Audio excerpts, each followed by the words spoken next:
From that first cup of coffee in the morning to the daily commute to swiping your card at the grocery store, we're all part of something huge. A system that connects billions of our tiny, everyday decisions into one single, powerful force.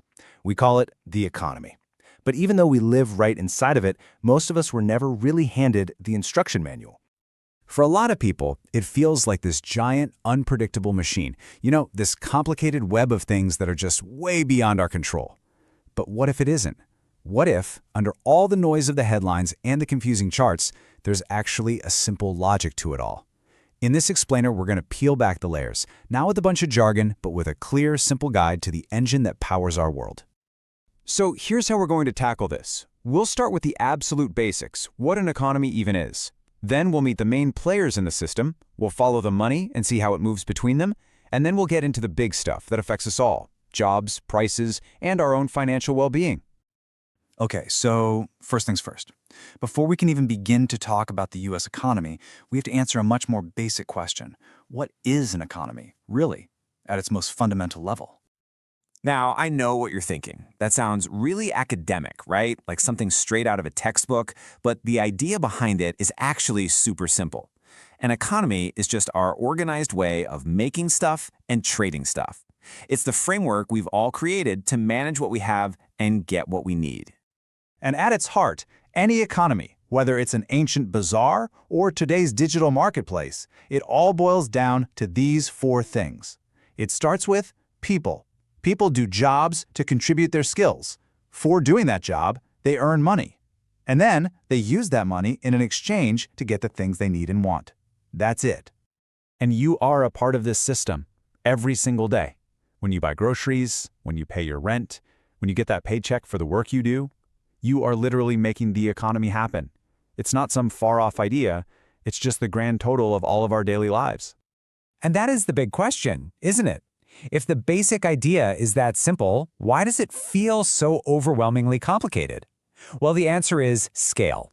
That simple little exchange is happening millions of times every single second between a handful of major groups.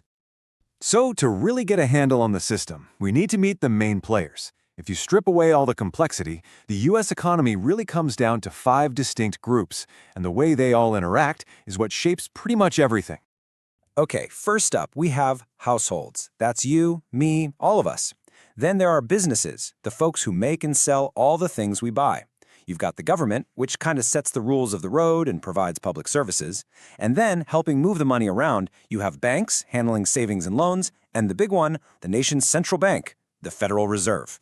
It's the constant dance between these 5 players that makes the economy go. And this question really gets to the core of it all, because all these players are so connected. When one part of the system slows down, it can send ripples through absolutely everything else. To see exactly how that works, we just need to follow the money. So instead of thinking about the economy as a straight line, it's way more helpful to picture it as a big, continuous loop. People call this the circular flow, just a constant movement of money, goods, and work between all those main players we just met. The whole thing starts with a really basic trade. You provide your time and your skills, your labor, to a business, and in return for that work, the business pays you a wage. That's the first half of the circle. And here's the second half of the circle. You take that money you earned and you spend it on goods and services from businesses. This is what we call consumption. Now, this is the crucial part. Your spending becomes the money that businesses use to pay other people's wages. It's a cycle. It's what keeps the whole thing moving. Of course, it's a little more complicated than just that. The government also gets involved. It collects taxes from both of us, the households and from businesses. Then it uses that money to pay for things we all use, like roads and schools, and also to make payments like Social Security. So that adds another loop into the flow. And now you can really see how powerful this flow is. Just think about it. If everyone just stopped spending money tomorrow, what would happen? Well, businesses would have no income, and with no income, they couldn't pay anyone's salary, and without a salary, nobody could spend. The whole system would just stop. That's why it's so important to have ways to measure the health of the economy. So how do we actually keep score? How do we know if this giant circular flow is healthy? Well, economists look at a few key numbers. Think of them like the vital signs of the economy, to see if things are growing, shrinking, or just staying put. The big one you always hear about is gross domestic product, or GDP. The easiest way to think about GDP is that it's just the total price tag on everything the country made and sold in a year. It's the grand total of every single product and service. And that number, I mean, it is just huge. It's so big, it's almost impossible to wrap your head around. But to put it into perspective, $28 trillion is roughly $86,000 for every man, woman, and child in the U.S. And when this giant number gets bigger, that's what we call economic growth. The other big indicator we watch is inflation. And that's really just a fancy word for how fast prices are going up. A little bit of inflation is totally normal, even healthy.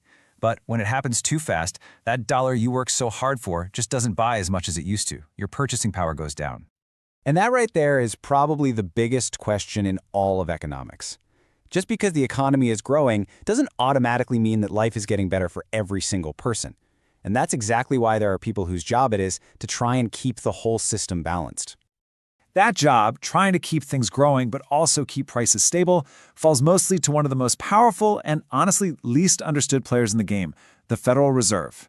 You'll often just hear it called the Fed, and its decisions can be felt in every single part of the economy.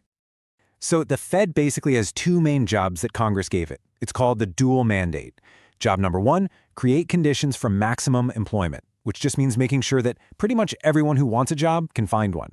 And job number two, keep prices stable, which means keeping inflation low and predictable.